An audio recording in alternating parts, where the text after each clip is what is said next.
மாணவர்களே, தாவர இழையங்களும் விலங்கு இழையங்களும் என்ற அலகில் விலங்கு இழையம் என்பதை நாம் கற்க இருக்கின்றோம்.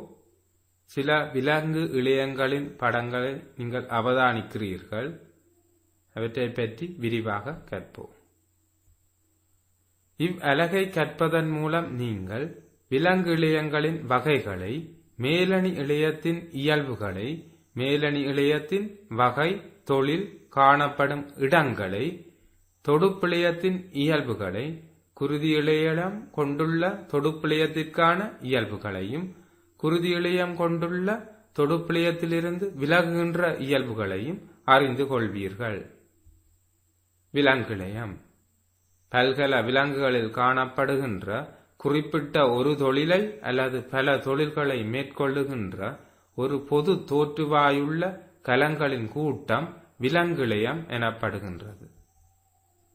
முள்ளந்தண்டுள்ள விலங்குகளின் உடலில் 4 வகையான இழையங்கள் காணப்படுகின்றன. மேலணி இழையம், தொடுப்பிழையம், தொடுப்பிழையம் மேலும் பலவாக வகைப்படுத்தப்படுகின்றது. குருதி இழையம், கசி இழையம், என்பிழையம். அடுத்து 3வதாக தசை இழையம் காணப்படுகின்றது. 4வதாக நரம்பிழையம். எனவே மேலணி இழையம், தொடுப்பிழையம், தசை இழையம், நரம்பிழையம் ஆகியனவே பிரதானமான 4 இழையங்கள் ஆகும். இனி நாம் மேலணி இழையம் என்பதனை கற்போம். மேலணி இழையம் உடலின் உட்புற வெளிப்புற பரப்பை அணியிட்டு போர்த்தி காணப்படும் இழையம் மேலணி இழையம் ஆகும். மேலணி இழையம் கலங்களின் வடிவம், கல படைகளின் எண்ணிக்கைக்கு ஏற்ப வகைப்படுத்தப்படுகின்றது. ஒன்று எளிய மேலணி, அது மேலும் வகைப்படுத்தப்படுகின்றது. செதின் மேலணி. செதின் மேலணியின் படத்தினை நீங்கள் அவதானிக்கிறீர்கள். கன மேலணி, அதாவது நீளம் அகலம் போன்றவை சமனாக காணப்படுகின்றது. கம்ப மேலணி, கம்பமேனி உயரம் கூடுதலாக காணப்படுகின்றது. கரு அதன் அடிப்பகுதியில் காணப்படுகின்றது. பிசிர் மேலணி, மேற்பகுதியில் பிசிர்கள் காணப்படுகின்றன. 2 கூட்டு மேலணி, பல கலப்படைகள் காணப்படுவதை நீங்கள் அவதானிக்கக்கூடியதாக இருக்கும். எளிய மேலணிக்கும் கூட்டு மேலணிக்குமான வேறுபாட்டை நீங்கள் படத்திலேயே நாம் கண்டுகொள்ளக்கூடியதாக இருக்கும். மேலணி இழையத்தின் இயல்புகள். மேலணி இழையம் ஒன்றின் அமைப்பினை தெளிவாக அவதானிக்கிறீர்கள். அடித்தள மென்சவ்வு எனப்படும் அமைப்பு காணப்படுகின்றது. அதற்கு மேல் கலங்கள் நெருக்கமாக அடுக்கப்பட்டுள்ளன. மேலணி இழைய கலங்கள் அடித்தள மென்சவ்வின் மீது காணப்படும். கலங்கள் நெருக்கமாக காணப்படும். இவை குருதி வளங்கள் அற்றவை. எனவே போசனை வாயுக்கள் பரவல் மூலம் பெற்றுக்கொள்ளும். நரம்பு விநியோகத்தினை கொண்டவை. இழையுறு பிரிவின் மூலம் விரைந்து பெருகும் திறன் கொண்டவை. மேலணி இழையத்தின் அமைவிடம் குருதி மைத்துளை குழாயின் சுவர், சுவாசப்பை சிற்றறை, போமணி நுரை சுவர். இவற்றில் காணப்படும் மேலணி இழைய வகை செதின் மேலணி ஆகும். உமிழ்நீர் சுரப்பி, தைரோய்ட் சுரப்பி, வியர்வை சுரப்பி, சிறுநீரகத்தியின் அண்மை மடிந்த சேய்மை மடிந்த சிறுகுழாய். சிறுநீரகத்தி என்பதன் விளக்கத்தினை நீங்கள் கழிவு தொகுதி கற்கும் போது பெற்றுக்கொள்ளுவீர்கள். இவற்றில் காணப்படுகின்ற மேலணி இழைய வகை கன மேலணி ஆகும்.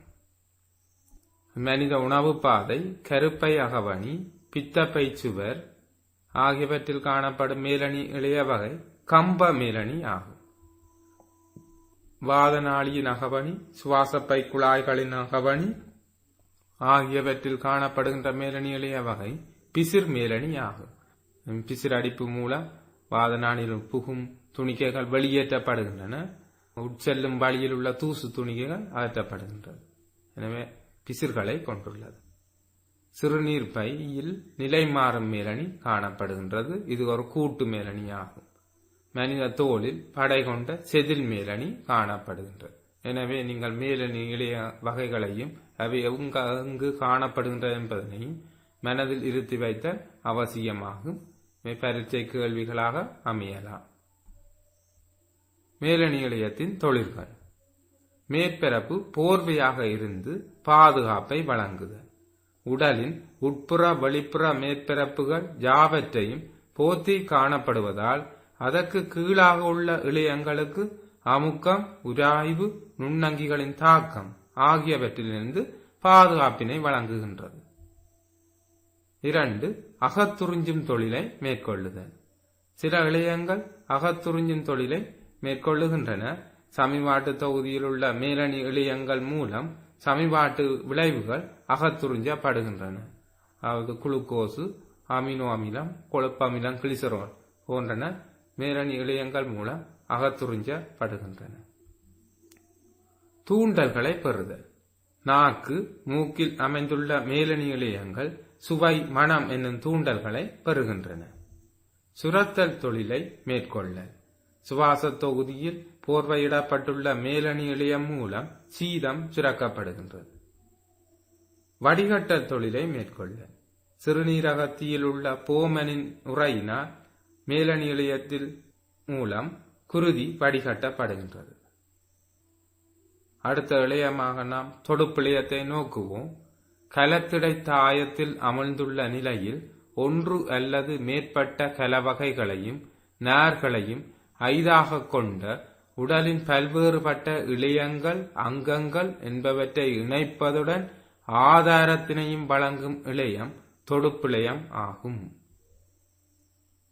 தொடுப்பிழையத்தின் வகைகளை நீங்கள் காண்கிறீர்கள். என்பிழையம், கசி இழையம், குருதி இழையம் போன்றவையும் பல்வேறு இழையங்கள், அங்கங்களை தொடுப்பனவாக காணப்படுகின்றன. தொடுப்பிழையத்தின் வகைகளையும் அவை மனித உடலில் காணப்படுகின்ற இடங்களையும் நீங்கள் தெளிவாக அவதானிக்கக்கூடியதாக உள்ளது. ஐதான தொடுப்பிழையம், கொழுப்பிழையம், குருதி இழையம், என்பிழையம், கசி இழையம், தொடுப்பிழையம் இவை யாவும் ஒரு தொடுப்பிழையத்தின் பிரிவுகள் ஆகும். ஐதான தொடுப்பிழையத்தை நோக்கினீர்களாயின் கலங்கள் காணப்படுகின்றன, கொலாஜின் நேர் காணப்படுகின்றது மற்றும் ஏனைய வகை நேர்கள் காணப்படுகின்றன. கொழுப்பு இழையத்தில் கொழுப்பு கலங்கள் காணப்படுகின்றது. இதில் பல்வேறுபட்ட தொடுப்பிழையங்களை காண்கிறீர்கள். ஐதான தொடுப்பிழையம், கொழுப்பிழையம், குருதி இழையம், நேர் தொடுப்பிழையம், கசி இழையம், என்பிழையம் போன்றவை காணப்படுகின்றன. அது சில வகை இழையங்களின் அமைப்புகளையும் நீங்கள் காண்கிறீர்கள். ஐதான தொடுப்பிழையத்தில் கலங்கள் காணப்படுகின்றது, கொலாஜின் நேர் காணப்படுகின்றது மற்றும் ஏனிய நேர்கள் காணப்படுகின்றன. அதே போன்று கொழுப்பிழையத்தில் கொழுப்பு கலங்கள் காணப்படுகின்றது. குருதி இழையத்தில் பல்வேறுபட்ட கலங்கள் காணப்படுகின்றது. வெண்குருதி சிறுதொணிக்கை, செங்குருதி சிறுதொணிக்கை காணப்படுகின்றது. அதே போன்று நேர் தொடுப்பிழையத்தில் நேர்கள், கொலாஜின் நேர்கள் காணப்படுகின்றது. கசி இழையத்தில் கலங்கள், தாயம் காணப்படுகின்றது. என்பிழையத்தில் மைய கால்வாய், தாயம், கலங்கள் காணப்படுகின்றது. தொடுப்பிழையத்தின் இயல்புகள். மிக பரந்தளவில் கலத்திடை தாயத்தினையும் தாயத்தில் அமர்ந்துள்ள நிலையில் ஐதாக கல வகைகளையும் நார்களையும் கொண்டுள்ளன. கல வகைகளிலும் பார்க்க கலத்திடை தாயம் அதிகளவில் காணப்படுகின்றது. தாயத்தில் காணப்படும் குறிப்பிட்ட கல வகையினால் தாயம் சுரக்கப்படுகின்றது. தாயத்தில் காணப்படுகின்ற நேர் அரும்பர்களினால் நேர்கள் சுரக்கப்படுகின்றன. மிக பரந்தளவில் குருதி விநியோகத்தினையும் நரம்பு பரவலையும் கொண்டுள்ளன. குருதி இழையத்தின் தொழிலை நோக்குவோமாயின் பதார்த்தங்களை கொண்டு செல்லுகின்றது. போஷண பதார்த்தங்கள், கழிவுகள், வாயுக்கள், ஓமங்களை கொண்டு செல்லுகின்றது. பாதுகாப்பு தொழிலை செய்கின்றது. வெண்குழியங்கள், தின்குழிய செயல் விழுங்குதல் மூலம் அல்லது புறப்பொருள் எதிரிகளை சுரப்பதன் மூலம் நோய்க்கிருமிகளை அளிக்கின்றது. குருதி இழையம் ஓர் விசேட தொடுப்பிழையம் ஆகும். தொடுப்பிழையத்தில் தாயம் அதிலுள்ள கலங்களால் சுரக்கப்படுகின்ற போதிலும் குருதி கலங்களால் தாயம் சுரக்கப்படாமை அதன் விசேட இயல்பு ஆகும். அங்கங்கள், இழையங்கள் இடையே தொடர்பை பேணுவதற்கு குருதி இழையம் உதவுகின்றது. குருதி இழையத்தின் அமைப்பினை நீங்கள் நோக்குகின்றீர்கள். குருதி கலன், வெண்குருதி சிறுதொணிக்கை, செங்குருதி சிறுதொணிக்கை, குருதி சிறுதட்டு ஆகியன காணப்படுகின்றன. குருதி கலனினூடாக எவ்வாறு செங்குளியங்கள் செல்லுகின்றன என்பன காட்டப்பட்டுள்ளது. குருதி இழையத்தின் இயல்புகள் பாய்மத்திலான திரவ தாயத்தினையும் குருதி சிறுதுணிக்கைகளையும் கொண்டது. செங்குளியம், வெண்குளியம், கல அமைப்பற்ற கல துண்டுகளாகிய குருதி சிறுதட்டுகள் என்பவை தாயத்தில் தொங்கல் நிலையில் காணப்படும். குருதி இழையத்தில் எல்லா சந்தர்ப்பங்களிலும் நார்கள் காணப்படுவதில்லை. எனினும் குருதி உறைதலின் போது பைபரின் நார்கள் தோன்றுகின்றன.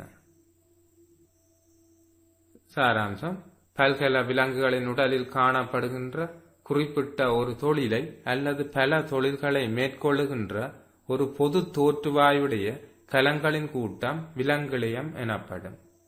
விலங்கிழையம் 4 வகைப்படுகின்றது: மேலணியிழையம், தொடுப்பிழையம், தசையிழையம், நரம்பிழையம். முள்ளந்தண்டுள்ள விலங்குகளின் அக புற மேற்பரப்புகள் மேலணி இழையத்தினால் படலிடப்பட்டுள்ளது. மேலணி இழையங்கள் அடித்தள மென்சவின் மீது காணப்படும். மேலணி இழையங்கள் குருதி வளங்கள் அற்றவை, நரம்பு முடிவிடங்களை கொண்டவை. மேலணி இழையம் வடிவம், கலப்படைகளின் எண்ணிக்கை என்பவற்றிற்கேற்ப வகைப்படுத்தப்படுகின்றது. தொடுப்பிழையம் வேறுபட்ட கல வகைகளையும் நார்களையும் கலங்களால் சுரக்கப்படும் தாயத்தினையும் கொண்டது. குருதி இழையம் ஒரு விசேட தொடுப்பிழையம் ஆகும்.